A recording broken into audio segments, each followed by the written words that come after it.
Shri advocate PM Suresh Babu വളരെ മുതിർന്ന നേതാവ്, കോൺഗ്രസ് സംസ്കാരത്തിൽ എപ്പോഴും ജീവിക്കണമെന്ന് എല്ലാ ഘട്ടത്തിലും പറയുന്ന ഒരു നേതാവ് ആണ് താങ്കൾ.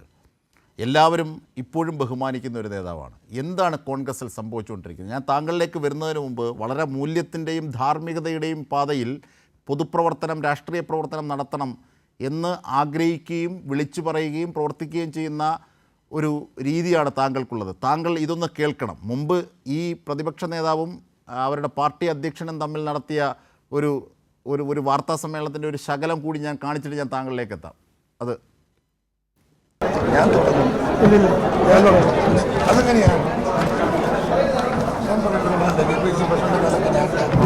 ഞാൻ തുടങ്ങി വെച്ചോളാം.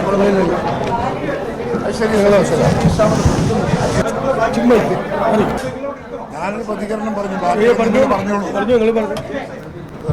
പറയണ്ടേ?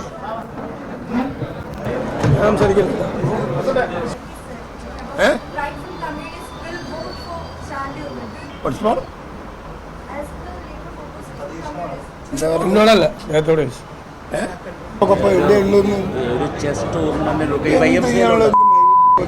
പത്രക്കാരോട് പറഞ്ഞിട്ട് എന്തൊരു മോശമാണ്. തീർച്ചയായും ശ്രീ PM സുരേഷ് ബാബു, ഇത് തന്നെയായിരിക്കും ഒരുപക്ഷെ ഈ രാഷ്ട്രീയ സമിതിയിലൊക്കെ വരാതെയും ഉന്നതാധികാര സമിതിയിൽ നിന്നും KPC യോഗങ്ങളിൽ നിന്നൊക്കെ മാറുമ്പോൾ ഉള്ള ഉള്ളിലെ പറച്ചിലുകളാവോ എനിക്കറിയില്ല. പക്ഷേ ഇതൊക്കെ കുട്ടികളടക്കം ട്രോൾ ചെയ്യുകയാണ്. ഈ വിളിയൊക്കെ ഈ സുധാകരൻ സതീശനെ വിളിച്ചത് എന്നൊക്കെയാണ് ആ വാക്കുകൾക്ക് പറയുന്നത്. ഇങ്ങനെയൊക്കെയാണ് അധാർമികതയുടെ പാതയിലേക്ക് ഇത് പോയിക്കൊണ്ടിരിക്കുന്നത്. ശ്രീ PM സുരേഷ് ബാബു, താങ്കളുടെ ഏറ്റവും പുതിയ സംഭവവികാസങ്ങളുടെ പശ്ചാത്തലത്തിൽ കൂടി. ഇതിനകത്ത് ഞാൻ പുതിയതിനേക്കാൾ എനിക്ക് കുറെ കൂടെ പശ്ചാത്തലങ്ങൾ അങ്ങേയും പ്രേക്ഷകരെയും അറിയിക്കുന്നതായിരിക്കും ഉചിതമെന്ന് തോന്നുന്നു. ഇതിനകത്ത് ഒരുപാട് പ്രശ്നങ്ങളുണ്ട്. ശ്രീ ജോർജ് പൊടിപ്പാറയുടെ പരാമർശങ്ങൾ എനിക്ക് കേൾക്കാനിടയായി.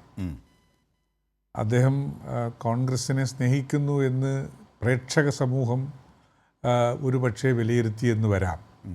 പക്ഷേ അത് കോൺഗ്രസിൻ്റെ നേതാക്കന്മാരെ ദുഷിപ്പിക്കാൻ മാത്രം പ്രാപ്തമായ പ്രവചനങ്ങളായിട്ട് എനിക്ക് തോന്നുകയാണ്. കോൺഗ്രസിൽ നേതൃത്വത്തിന് ഇന്ന് ദൂഷ്യങ്ങളുണ്ട് എന്ന് പറഞ്ഞ് അവരെ നേർവഴിക്ക് കൊണ്ടുവന്ന് ഇന്ത്യൻ രാഷ്ട്രീയത്തിൽ ഇന്ത്യൻ നാഷണൽ കോൺഗ്രസിനെ നേർവഴിയിലേക്ക് നയിച്ചതിന് ശേഷം അധികാരത്തിലേക്ക് കടത്തിക്കൊണ്ടുവരണമെന്ന് ആഗ്രഹിക്കുന്ന അവരുടെ പട്ടികയിലുള്ള ഒരാളാണ് ഞാൻ. അത് അജിംസ് അത് പറയുകയും ചെയ്തല്ലോ. കോൺഗ്രസിനെ സമൂലം നശിപ്പിച്ച് കളയണമെന്ന് ആഗ്രഹിക്കാത്ത കോൺഗ്രസ്സുകാരൻ അല്ലാത്ത ഒരാളാണ് ഞാൻ. അപ്പോൾ അവരെ തിരുത്തണം. നമ്മൾ തിരുത്താൻ ആവശ്യമായ തിരുത്തലുകൾ ഞങ്ങളെപ്പോലെ നടത്തുന്നതിനേക്കാൾ കൂടുതൽ അങ്ങയെപ്പോലെയുള്ള ശ്രീ പൊടിപ്പാറയെ പോലെയുള്ള ആളുകൾക്കാണ് കഴിയുക. നിങ്ങളീ ചെയ്യുന്നത് സമൂഹത്തിൽ നിങ്ങൾക്ക് ദോഷമേ വരുത്തൂ എന്ന് അവരെ ഉപദേശിക്കണം. ആ ഉപദേശിക്കുന്നതിന് പകരം ഇതൊക്കെ പാരമ്പര്യങ്ങളാണ്, ഇതൊക്കെ ഇതിൻ്റെ വാക്കുകളാണ്.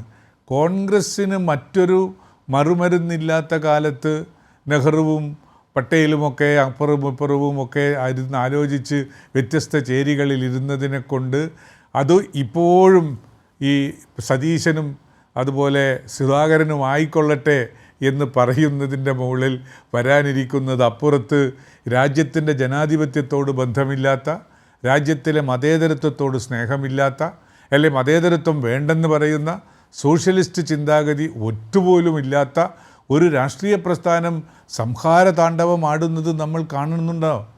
അതിനുണ്ടാക്കുന്ന രാഷ്ട്രീയ സംഹിതയിൽ കോൺഗ്രസ് ആണ് നേതൃത്വം വഹിക്കുന്നത് എന്ന യാഥാർത്ഥ്യം ഉൾക്കൊള്ളുന്ന ഒരു പൊതുപ്രവർത്തകൻ എന്ന നിലയിൽ അവരെ തിരുത്തേണ്ടത് നമുക്കിന്ന് അത്യാവശ്യമായ ഒരു വസ്തുതയാണ്. ഇവിടെ ഇപ്പോൾ അതൊരു പൊതുവായ ഒരു സ്റ്റേറ്റ്മെൻറ്റായി നമ്മൾ എടുക്കുക. ഇപ്പോൾ വന്നിരിക്കുന്ന പ്രശ്നങ്ങൾ എന്താണ്? കേരളത്തിലെ കോൺഗ്രസ്സിന് ചില വസ്തുതകൾ നമ്മൾ എടുക്കേണ്ടതായിട്ടുണ്ട്. കാര്യങ്ങൾ കുറേയും കൂടി ഉള്ളിലേക്ക് ചെന്ന് പരിശോധിച്ചാൽ ഞാൻ ഓർമ്മിക്കുന്നു 2021 നിയമസഭയിൽ ഇപ്പോൾ ഇവിടെ സൂചിപ്പിച്ചല്ലോ 21 MLA-മാർ കോൺഗ്രസ്സിന് മാത്രമായിട്ട് കിട്ടി. അതിൻ്റെ നേതാവിനെ തിരഞ്ഞെടുക്കുന്നതിന് വേണ്ടി ഇന്നത്തെ കോൺഗ്രസ് പ്രസിഡൻ്റായ, അന്ന് അദ്ദേഹം കോൺഗ്രസ് പ്രസിഡൻ്റ് ശ്രീ മല്ലികാർജുന ഖാർഗെയുടെ നേതൃത്വത്തിൽ ഒരു ടീം ഇവിടെ കേരളത്തിൽ വന്ന് ഒപ്പീനിയൻ എടുക്കുമ്പോൾ അപ്പോൾ പല നേതാക്കന്മാരും അവരോട് വ്യക്തിപരമായി ചോദിച്ചു, നിങ്ങൾക്ക് വല്ല മാൻഡേറ്റും ഉണ്ടോ? ഇന്നയാളെ ആക്കണമെന്ന് ഹൈക്കമാൻഡിൻ്റെ ഭാഗത്ത് നിന്ന് നിർദ്ദേശങ്ങളുണ്ടോ? ഉണ്ടെങ്കിൽ ഞാനും ഒന്നും ഈ രംഗത്തേക്ക് വരികയില്ല. നിങ്ങൾ ആരെയാണോ തിരഞ്ഞെടുക്കണം എന്ന് ഹൈക്കമാൻഡ് പറഞ്ഞിട്ടുള്ളത് അവരുടെ പേര് ഞങ്ങളങ്ങ് പറഞ്ഞേക്കാം എന്ന് ഹൈക്കമാൻഡിൻ്റെ പ്രതിനിധികളോട് പറഞ്ഞിട്ടുള്ള 3-4 നേതാക്കന്മാരെ എനിക്ക് നേരിട്ടറിയാവുന്നതാണ്. അത് പകരം അപ്പോൾ അവർ പറഞ്ഞത് എന്താ? ഒരു കമാൻഡും ഇല്ല, ഞങ്ങൾക്കൊരു നിർദ്ദേശവും ഇല്ല, ഞങ്ങളെടുത്തൊരു മാൻഡേറ്റിനും ആരും പറഞ്ഞിട്ടില്ല, നിങ്ങൾക്ക് ഫ്രീ ആയി പറയാം. ആ ഫ്രീ ആയി പറഞ്ഞതിനകത്ത് ഫ്രീ ആയി ആളുകൾ പറയാൻ തുടങ്ങി. ഫ്രീ ആയി പറഞ്ഞതിൽ ഭൂരിപക്ഷം കിട്ടിയ ആളല്ല ഇന്നത്തെ 21 ഭൂരിപക്ഷത്ത് കിട്ടിയ ആളല്ല ഇന്നത്തെ പ്രതിപക്ഷ നേതാവ് എന്നാണ് എനിക്ക് വസ്തുതാപരമായി പറയാനുള്ളൊരു കാര്യം. അതൊരു വസ്തുതയായിട്ട് അവിടെ കിടക്കുകയാണ്. മറ്റൊന്ന്, KPCC പ്രസിഡന്റ് അതിനു മുമ്പേയും തിരഞ്ഞെടുക്കപ്പെട്ടിട്ടുള്ള ആളാണ്, തിരഞ്ഞെടുക്കപ്പെട്ടിട്ടുള്ള ഒരാളാണ്. അദ്ദേഹത്തിനെ സംബന്ധിച്ചിടത്തോളം അദ്ദേഹത്തിൻ്റെ ശൈലി, അദ്ദേഹത്തിൻ്റെ പ്രവർത്തന രീതി, അദ്ദേഹം ചെയ്തുകൊണ്ടിരിക്കുന്ന കാര്യങ്ങൾ ഇവയെല്ലാം ഹൈക്കമാൻഡിന് അറിയേണ്ടതായിരുന്നു. അത്തരമൊരു ആളുകൾ ആയിരുന്നില്ല കേരളത്തിലെ കോൺഗ്രസിൻ്റെ പാർട്ടി നേതൃത്വത്തിലേക്ക് കൊണ്ടുവരേണ്ടിയിരുന്നത് എന്ന ബോധ്യം ഹൈക്കമാൻഡിനില്ലാതെ പോയി, അല്ലെങ്കിൽ അദ്ദേഹത്തിന് വേണ്ടി ലോബി ചെയ്ത ആളുകൾക്ക് ഇല്ലാതെ പോയി. അതിൻ്റെയും ദൂഷ്യം ഇന്ന് അനുഭവിക്കുകയാണ്. അനുഭവിക്കുന്നതിൻ്റെ വെളിച്ചത്തിലാണ് ധാരാളം ആളുകൾക്ക് കോൺഗ്രസ് പ്രവർത്തനത്തിൽ മതിയാക്കി മറ്റിടങ്ങളിൽ അവരുടെ ഒരു ആത്മസംതൃപ്തിക്ക് വേണ്ടിയുള്ള പ്രവർത്തന മേഖലകൾ കണ്ടെത്തേണ്ടി വന്നിട്ടുള്ളത്. കോൺഗ്രസ് ഈ നാട്ടിലിപ്പോൾ ഇവിടെ കാണിച്ചുകൊണ്ടിരിക്കുന്ന ചിത്രം നമ്മൾ നോക്കുക. നിങ്ങൾ വളരെ കോൺഗ്രസ് ഒരു ജനാധിപത്യ പാർട്ടിയാണ്, അഭിപ്രായങ്ങൾ പറയാൻ സ്വാതന്ത്ര്യമുള്ള പാർട്ടിയാണ് തുടങ്ങിയ കാര്യങ്ങളൊക്കെ അറിയുന്നതും അനുഭവിച്ചവരുമായിട്ടുള്ള ആളുകളാണ് ഞങ്ങൾ. പക്ഷേ ഒരു പത്രസമ്മേളനം, എന്താ പത്രസമ്മേളനം നടത്തുക ഒരാളാണ്. ആ ആൾക്കാണ് അവരാണ് ഈ കാര്യങ്ങൾ ജനങ്ങളോടായി പത്രങ്ങളിലൂടെ പറയേണ്ടതെന്നുള്ളത്. അത് ഒരു പൊതുയോഗത്തിൻ്റെ ഓഡിയൻസിനെ പോലെ നടത്തുകയും മറ്റിതര പാർട്ടികൾ അത് ഒറ്റയ്ക്ക് നടത്തേണ്ട, പറയേണ്ടുന്ന ആൾ മാത്രം ഇരുന്ന് നടത്തുന്നതും കാണുമ്പോൾ ഇത് ജനാധിപത്യത്തിൻ്റെ ഒരു അർത്ഥവിശക്തതകൾ കൊണ്ട് അതിനെ ന്യായീകരിക്കാൻ ശ്രമിക്കുന്നത് ആ പാർട്ടിയോട് ചെയ്യുന്ന ഏറ്റവും വലിയ തെറ്റായിരിക്കും എന്നാണ് എൻ്റെ പക്ഷം.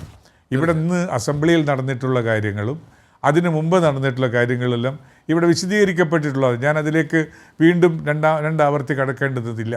തീർച്ചയായും ഈ പാർട്ടിയെ സംബന്ധിച്ച് ഉള്ള കാര്യങ്ങളിൽ വ്യക്തമായ ഒരു നയരൂപീകരണത്തിന് കഴിയാത്ത വിധം ഒരു കമ്മിറ്റികളും യോഗം ചേരാൻ കഴിയുന്നില്ല. ഈ തർക്കം പോകുന്നു എന്നുള്ളതാണ്, അത്രയ്ക്ക് അനാരോഗ്യമാണ് എന്നുള്ളത് അത് മനസ്സിലാക്കി കൊടുക്കണം നമ്മൾ. അതെ അത് മനസ്സിലാക്കി കൊടുക്കണം ആ പാർട്ടിയെ. സുരേഷ് ബാബു വരച്ചിട്ടത്